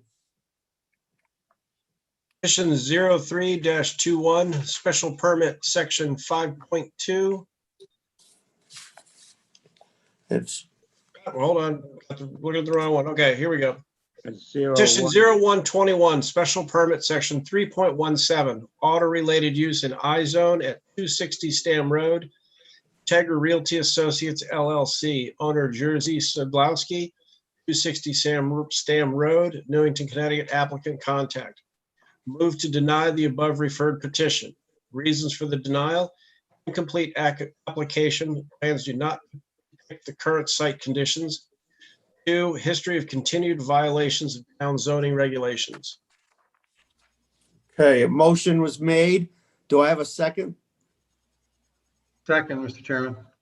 Seconded by Commissioner Woods. Now we can discuss it. Commissioner Fox, I think you were on here when it was denied before. I was on there. Yes, Mr. Chairman. Yeah, we both were on there. Yep. And that was my last year during that term. But I think your comments about concerns for the residential property in the back, along with some other issues and that the planner has brought to light. Are you in agreement to this, or? Yeah, well, yeah, I agree. It should be, it should be denied. In addition to the residents being against it, looking at the overhead that Commissioner Sobieski had pointed out, there was a big problem with there too. It didn't know, where, the cars belonged, whether it was his property or not. Number one. Number two, the gentleman has been operating unpermitted for all these years.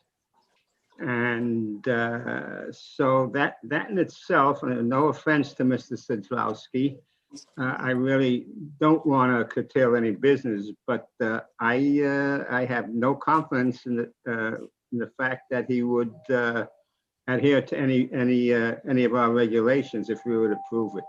So I will move to deny. Okay.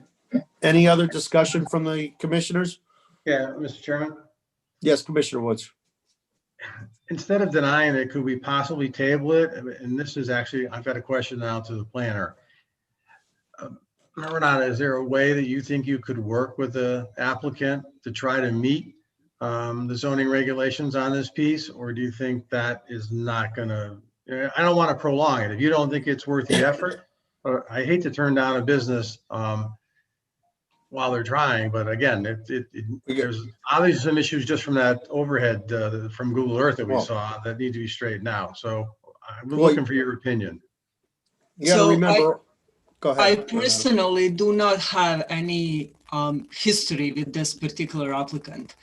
I can work with anybody as long as they're willing to work. So we can, if you choose to table this, we can instruct them a little bit better on what is required on our site plan.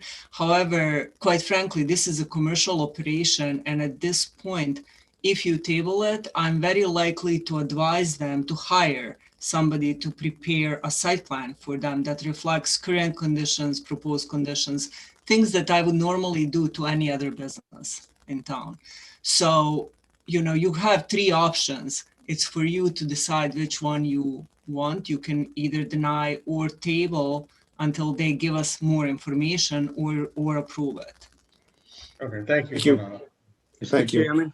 You got to remember that we've denied this twice before. This board has denied it twice before, and yet they carried on and carried on business there without getting the appropriate approvals or a DMV license. Commissioner Fox, go right ahead. Yeah, okay, thank you. Commissioner Woods is looking to, I think, give them a chance to do something that I really don't think they would do. I think the closest I would come would be to deny without prejudice, giving him a chance to do what he has to do and then come back. Commissioner Claffey, do you have any comments? No comments. Commissioner Lenars? Tom Gill has his hand up. I'm sorry. I'm sorry. Right after Commissioner Lenars, Commissioner Gill, please.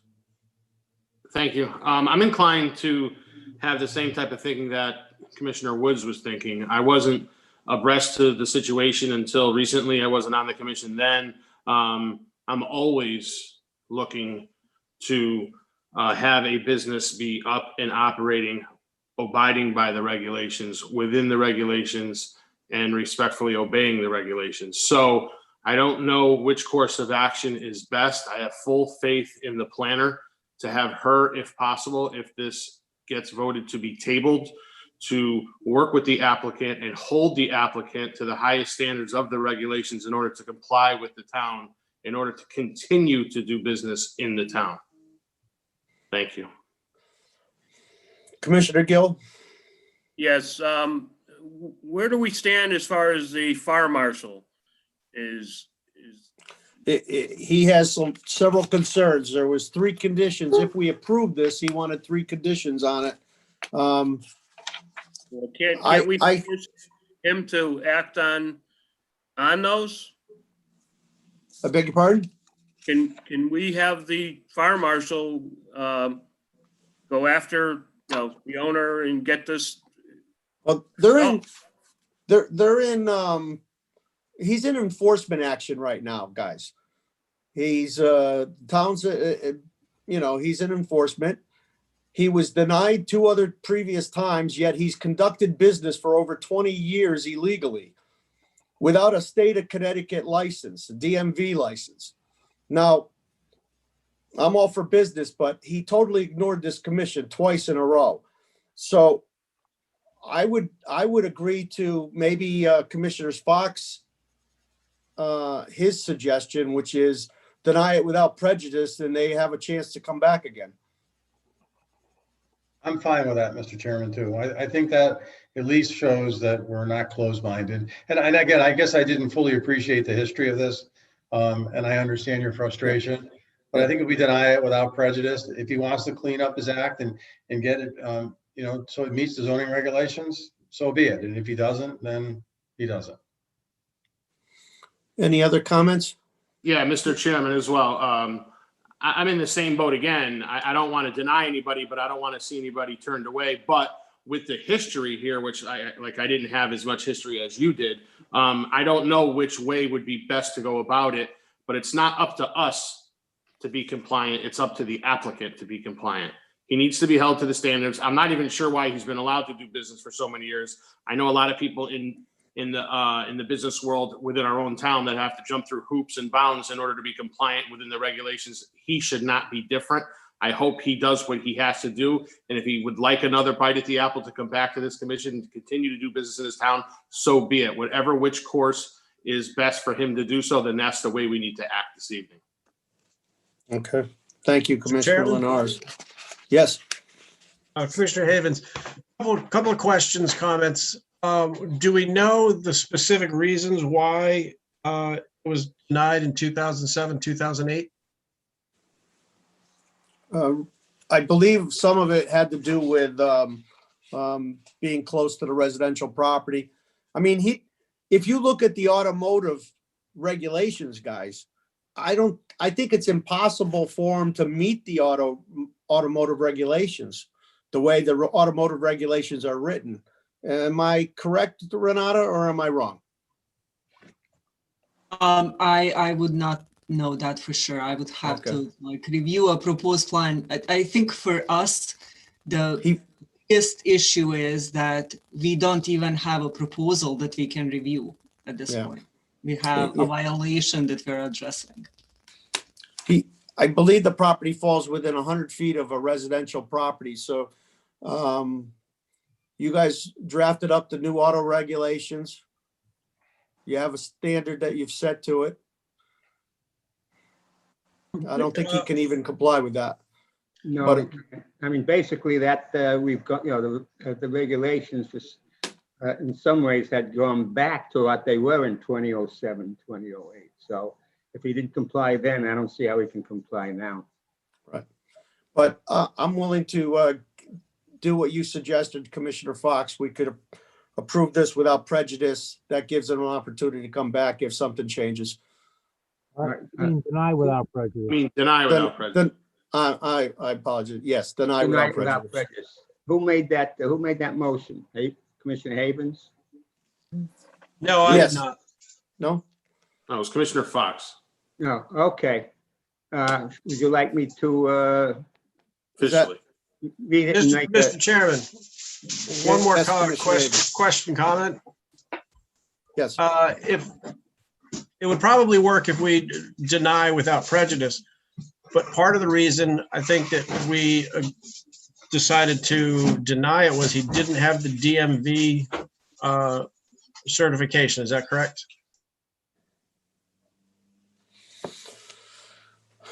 I'm sorry, Commissioner Havens, go ahead again. One of the reasons we went through with the denial for the special permit was that he was not DMV certified. Was that part of one of the reasons? Yeah, he didn't come in for a location approval and he hasn't gotten that. So he hasn't gotten a DMV approval yet. So in order to, I'm just trying to follow this along. So to get the DMV approval, he has to have an approved site plan or. That's correct. Is that correct? That's correct. Yes. Yes. And his property falls within 100 feet of the residential property. And Well, barring the 100-foot restriction, if there were ways around that, it seems, we're not, he can't get the DMV unless we approve him. He doesn't want to come through and, I guess the proper site plans and so on for us to approve. He still can't get the DMV. He's been doing it for 20 years. I think Commissioner Fox was correct. We deny without prejudice and, give him another bite at the apple, but that doesn't mean that we let up on him. We still have to hold him to, zoning standards in enforcement. Yep. Thank you, Commissioner Havens. Anything further? Mr. Chair? Yes. All right, just real quick. If you like, I'll read a motion, denying it without prejudice, but regardless, Commissioner Havens, he can't satisfy our regulations. He can't. So I don't see how we, I'll give him a debate, but I don't see how he's going to get a DMV license if he can't satisfy our regulations. So without further ado, I'll make the motion without prejudice, and we'll go from there. Thank you. If you could do that, Commissioner Fox. Petition number 01-21, special permit, section 3.17, auto-related use in I-zone. At 260 Stam Road, Integra Realty Associates LLC, owner Jerzy Shidlowski, 260 Stam Road, Newington, Connecticut, applicant contact denied. Move to deny without prejudice the above referenced petition. Reasons for the denial: incomplete application, plans do not depict the current site conditions, history of continued violations of town zoning regulations. And once this is seconded, I'd like to call for a roll call vote. Make a motion to second. A motion made by Commissioner Fox and seconded by Commissioner Sobieski.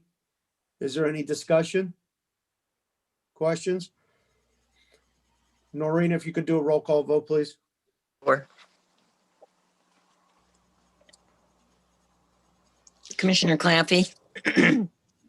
I'm I'm confused at what I thought we were just going on what's on the screen, so not the continuation of what Commissioner Fox wrote in or read. He made a minor adjustment. Would you like the motion reread? Like me to read it again, Anthony? Please. All right, the petition 01-21, special permit, section 3.17, auto-related use in I-zone at 260 Stam Road, Integra Realty Associates LLC. Owner Jerzy Sedlowski, 260 Stam Road, Newington, Connecticut, applicant contact. I move to deny without prejudice the above referenced petition. Reasons: incomplete application, plans do not depict the current site conditions, history of continued violations of town zoning regulations. So what I did was I amended the original motion to insert the words without prejudice. Thank you, Commissioner Fox. So roll call vote. Does that answer your question, Commissioner? Noreen, proceed with the roll call vote, please, with the chairman last. Okay. Commissioner Claffey? I don't agree with the reasons for the denial, so I'm going to say no. The wording's not right. Commissioner Fox? Yes. Commissioner Havens? Yes. Commissioner Linares? Yes. Commissioner Sobieski? Yes. Commissioner Woods? Yes. Chairman Payne? Yes. Okay, very good. Thank you, Noreen. You're welcome. Okay. I think that takes care of all that. We have a petition for scheduling that Renata might want to talk about, or So on 2530 Berlin Turnpike, we have a proposal for a car wash facility, which requires a special permit as well as site plan application. They submitted this to us, I want to say about a week ago. So we are going to request that you schedule this for public hearing at your next meeting, and then we are already in review of the plan and commenting section on that. So they should be ready to present to you at the first meeting in February. very good. Thank you, Renata. Next thing on our agenda, if there's no questions, would be the town planner's report. And So I have a few things. Newington Junction, we talked about last time. I was able to actually locate an old study that was, let me see. This was done in, well, some years ago. 2014. It was done in 2014. The whole study is actually on the town's website. And I think when we start notifying neighbors out there, we should use the area that's identified in this study as a focus area to notify people at. And then perhaps go anywhere between, quarter mile or 2/3 of mile, like we discussed last time around, to notify these neighborhoods. I did also see there are some building renderings in particular. This map that was just on your screen, I don't know how helpful that is, because in my opinion, that is sort of like the most impactful case scenario. I really doubt that this whole section will be developed as is shown on that map, but it is intended to show people like this is kind of like your worst case scenario type of thing. And then there are these building renderings, which also, in my mind, some of this stuff I have hard time believing that it would actually materialize, like the building in the top right corner, that the area really doesn't lend itself to something like that. I can imagine more things like in the lower, like on the left side, that could go there, but we could include these graphics into what we sent to people. Or at least we don't even have to send it. We can use this to kick off our discussion with the neighborhood. I was thinking about the format of this, and perhaps we should think about scheduling this as a separate workshop type of meeting where we invite public, because we can show people this, but what the ultimate objective of that conversation, at least in my opinion, should be, is us listening to them and kind of figuring out what sort of visions do they have for this area. I also will tell you that through Desegregate Connecticut, there is a proposed bill that will be submitted to this legislative session, that one aspect of it is to require a certain percentage of an area, land area, within certain distance of a traffic generating station, like a Newington Junction would be an example of that, would be required to be zoned for at least like 4 family through permitted as of right type of development. So it is smart to kind of get on the front end of that and have some perhaps conceptual planning, or at least parcels identified in front of this new legislature, so that we can control what happens, rather than then having to scramble, pick up like parcel areas to meet this like land requirement, which it's always better to kind of be proactive with these things.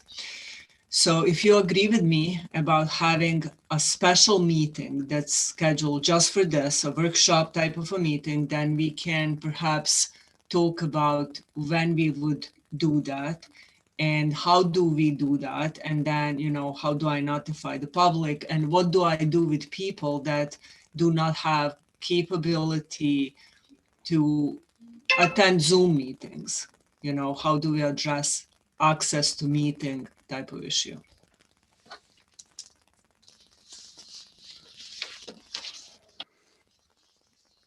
Mr. Chairman, Commissioner Sobieski has his hand raised. Okay, thank you, James. I can't see anything. Commissioner Sobieski, go right ahead. Renata, these plans or these pictures that you're showing was done by Andrew Brecker, who wanted to change that whole area into a blueback square. All right, that's where all of these renderings came from. I know at that time when they had public hearings, people were really outraged. Again, putting high-rise houses in that area, or any high-rise building, would definitely change. Would definitely change the makeup of the area, since most of it's residential. I suggest, for what it's worth, is that you're assuming that Desegregate Connecticut bill will pass. I don't know, but there's also other parts of that Desegregate Connecticut bill that will allow you to, if somebody wants to put an apartment in their basement or convert their single-family home to a 2-family home, and the commission denies it, And if that bill passes, they would be able to go through the state and override this commission. So I don't know the best way to do this, but I want to make sure it's clear that every commissioner understands that. That's the one that's what I had heard at CROG. My thing is I think we should get some other renderings on this. So we can, other than the 3- and 4-story buildings, each one of these is 3 and 4 stories here. Only a suggestion. I think you're correct, Commissioner Sobieski. Everybody hated what this was and what it represented. And we need to put our thinking hats on and come up with a new concept that blends in more with the residential property that's existing there and that protects it, but still provides new development.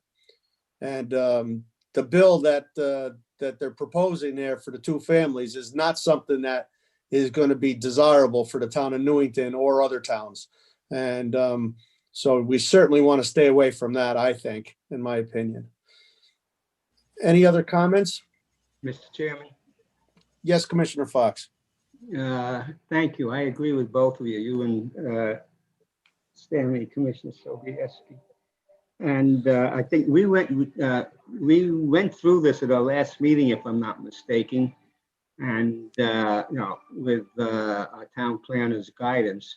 And the one thing we did decide at that meeting was, yes, special meetings, but before we have special meetings, kind of like public hearings or to get opinions, we decided, and I agree that we should have a definite plan. Not just throw, how would you like this or how would you like that? We need to tell them what we're thinking of putting there, and if they don't agree, then we go back to the drawing board if we have to. Thank you. Thank you, Commissioner Fox. Any other commissioners? Commissioner Woods has the hand raised. Commissioner Woods, go right ahead. I did try using the raised hand, but I guess that's obviously not working tonight. I'm wondering if there was a security update that's caused problems with the software. There must be something. Anyways, I think the problem that we really face here, and I don't mean to pick on you, this planner, but her budget doesn't have $300 for a mailing. And now we're talking about getting renderings to put out. Where's that going to come from? Because it's going to be more than $300. That I know for a fact. And I will be the first one to admit that what we're seeing in front of us now on that slide, I don't think anyone ever really visualized that being built. But I think it was the concept, apartments on the 2nd and 3rd stories, retail or some sort of business on the 1st. And we can't really get hung up on what it looks like. It's really just the direction that we're looking to go in. That's what I think. I think it would be great if we had the money to go out and go ahead and do some sort of conceptual drawings to really give an idea that we thought what we think will fit into this neighborhood. And again, this isn't it, but I don't know where the money's coming from, but maybe somebody, meaning our planner, has a better idea where she can come up with a few $1,000s. Maybe there's a grants available by the state. I don't know. Okay. I think maybe it might be a good idea for us to put this as a line item for our next few meetings under old business so that we could dedicate a little bit of time to it and come up with a plan so that we can move forward. Would that work for everybody? That's fine. Is that all right, Renata? No, you're muted now, Renata. You weren't, now you are. Okay, sorry. This exactly is my problem. On one hand, I want to go out to community and have them tell me what they want here. But if I don't show them something, that conversation is going to be very difficult to have. And I agree, this is not representative of what I envision happening there either. We can do, for what it's worth, for next meeting, I can collect some other pictures from internet and we can try and do compilation of that. I definitely do not have money available to do a study. No, we're not going to ask for a study, and we're not going to ask for any expensive renderings or anything like that. But we could pull a few things up. I think before you pull some stuff up. I think we need to sit down and have a discussion about it because I think most of the commissioners here have already gone through this once before on that site there, and we've already heard from the residents numerous times. So I think we got an idea of what we need to do there, but we should spend a little time on it. So if we could put it on the agenda under old business for next time, and we'll talk about it, and so that we can all be on the same page and we can get in the right direction, and give some direction for Renata. I think that would work. Do you have some? All set? Yeah, I was just saying, great idea, Mr. Chairman. Okay.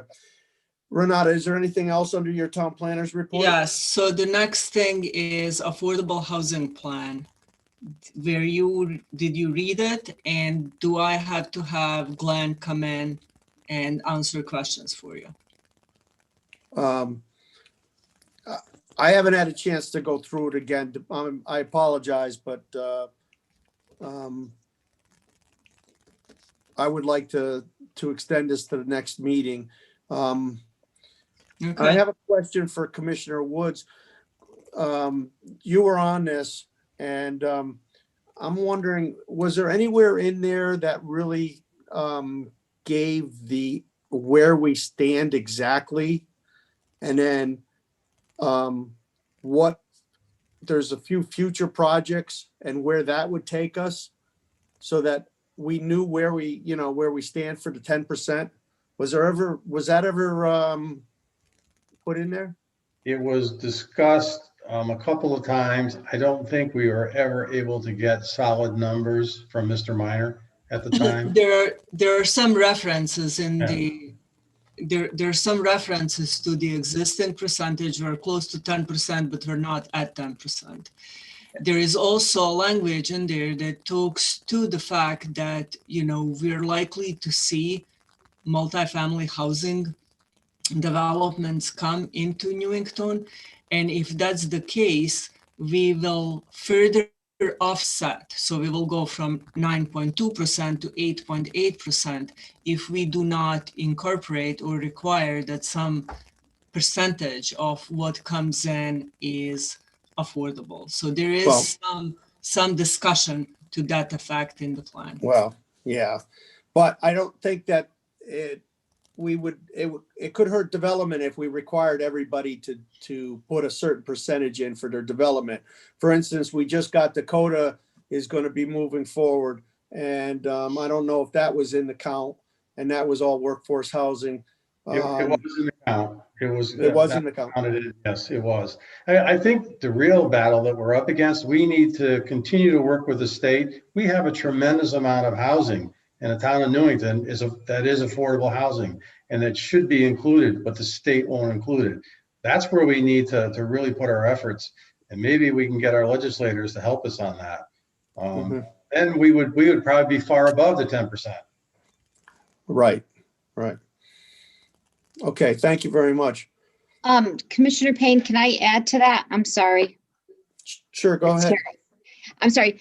Steve, isn't it also based upon, we said we were going to wait because of the census that the numbers might change? Correct. Yeah. And we were waiting for the end of the census. But again, and Craig did his best, but it's some of it comes down to, and the planner can, I believe, will back this up, it's interpretation on what is affordable, what isn't. And there is a little bit of a gray line there, is what we see. And even Glenn Chalder, who worked with us, agrees. So again, we did the best we could with what we had to work with. I think every one of us that sat on that committee is open up to any suggestion. But I think the answer is, doing nothing is not the answer. We need to do something. So we need to make sure we keep this moving forward. Right. And you have to pay attention to the vouchers for Section 8, because those vary by week. So it's a moving target, unfortunately. You're right. It goes up and down. Yeah, it's very hard to ascertain a hard number, but I think we really need to see what the census numbers come out, because that'll be a more firmer number going forward for the next 10 years. Thank you very much. Counselor. Anybody else have anything else? Renata, you want to continue? Yes. So then the next thing, I wanted to give you a brief update on the economic development stuff that I've been charged with doing. I have met so far with all but 2 banks in town in attempt to understand what do they offer in a way of small business loans, in a way of assistance to small and big businesses, and in a way of helping people with the PPP applications. And I will tell you, I was at one of the banks when somebody came in to ask banker to help them fill in the PPP loan application, which is very difficult. I mean, I looked at it and I am a little confused as to how to fill that up. And this person was of an Asian descent and, you know, not very proficient in English. And the bank could not help them because it's an online portal. Like, they actually have to do it themselves. So, you know, we're trying to tell banks to then refer people to us. You know, I will sit with somebody in my office and we'll try and help them if we can in that way. I also have hit the area where Yanni's Pizza is, like that little corner, and spoke to business owners there. I went and saw a local car repair shop and talked to them to kind of see and ascertain how do they feel about the whole like COVID thing, and is it like a true hardship on them? And I'll tell you, it is. They all say, you know, they're making do. They really are not interested, for the most part, in doing PPP loans because of hurdles that they're worried about filing a PPP application that is based on your employees. Like, you have to, when you get that money, you have to maintain your employees employed. That's kind of like a purpose of it. But then sometimes their pay is less than what the payment in unemployment is. So the employees do not want to stay employed. And it's you know, it's a risk for a person that applies for a loan. It's really hard.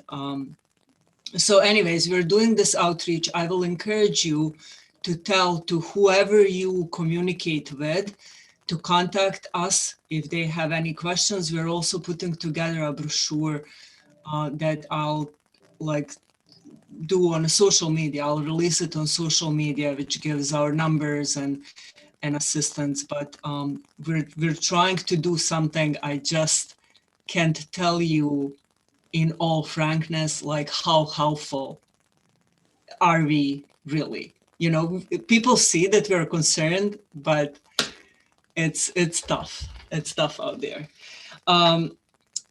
The city sustainable stuff, that city sustainable certification program is also undergoing. There are like number of things that are looking in to get that done. There is a training, that biannual training at Whetzel, which I don't know how many of you went to that.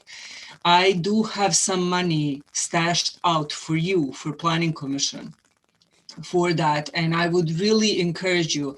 It's a long day. It's an all-day Saturday type of thing, but it is one of the 2 trainings in land use that is best that is offered. It's offered by the Connecticut Bar Association. It's on March 3rd, on March 6th, I'm sorry. And I will send this brochure to you in an email tomorrow. I will ask you to confirm with me if you're going. If I sign you up and pay for you, you better go. Because if you don't, I'm gonna like ask for a refund or something. I'll come after you, I promise. So anyways, if you're available, it's really a good seminar. Please sign up, and then just don't even sign up. Let us know, and I'll sign up for you and pay. And I think that's it for tonight on my end. All right. Any questions from the commissioners? As you can see, we got some CROG reports also, which were very handy. I looked through those. There was also a referral from the town of Berlin that came for they're doing an expansion over on Christian Lane. So I would assume Renata's checking that out to make sure that it's not going to affect Newington at all. So we looked at that. I normally tend to not, mess with other towns on their projects because I don't want them, messing with mine. But, this, we have no engineering comments. We had asked them to show us some truck data just on the size of the trucks. Engineering wanted to know, but if you don't have any comments on this, I'm not going to comment. Yeah, I don't see any problems there. Any other commissioners have any problems or any discussion on that?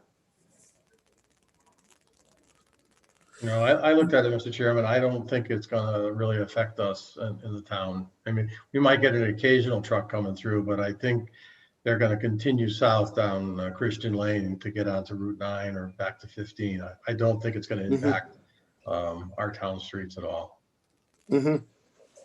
I agree with you, Commissioner.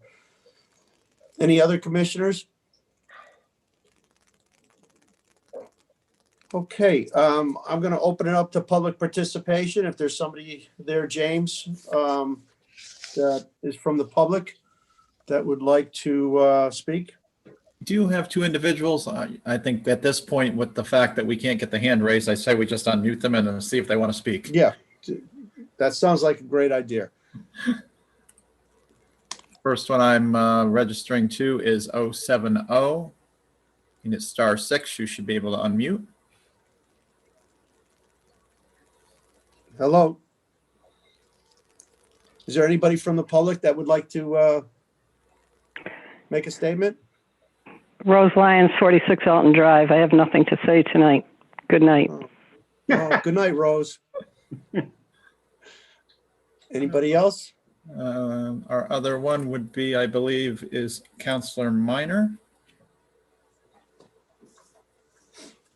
Indicates as Chris. Hello, Counselor Minor. Do you have anything for us?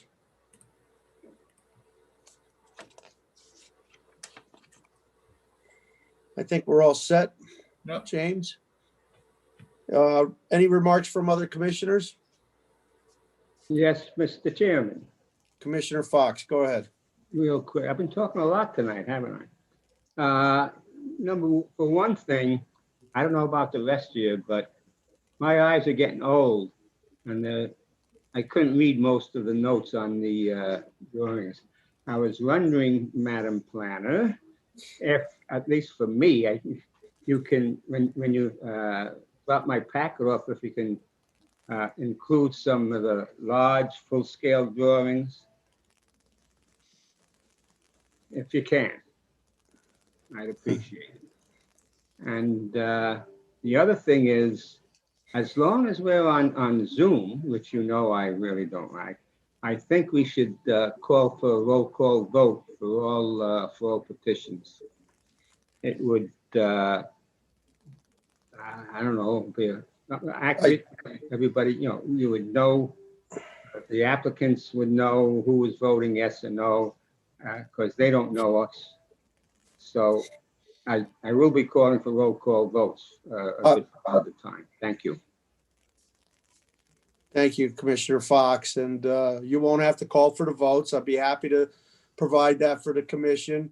Some of the things were so routine that I felt it wasn't necessary, but certainly take that recommendation and we'll call for a roll call vote for everything. Any other commissioners have anything? I want to thank everybody. I think we got a lot accomplished. Thank you, James. Renata, thank you. And I want to thank all the commissioners and thank the public. Could I have a motion to adjourn? So moved. Commissioner Fox moves to adjourn. Seconded by Sobieski. All in favor? Aye. Aye. Good night, everybody. Thank you. Hey, Good wait a night. minute, you forgot the roll call vote.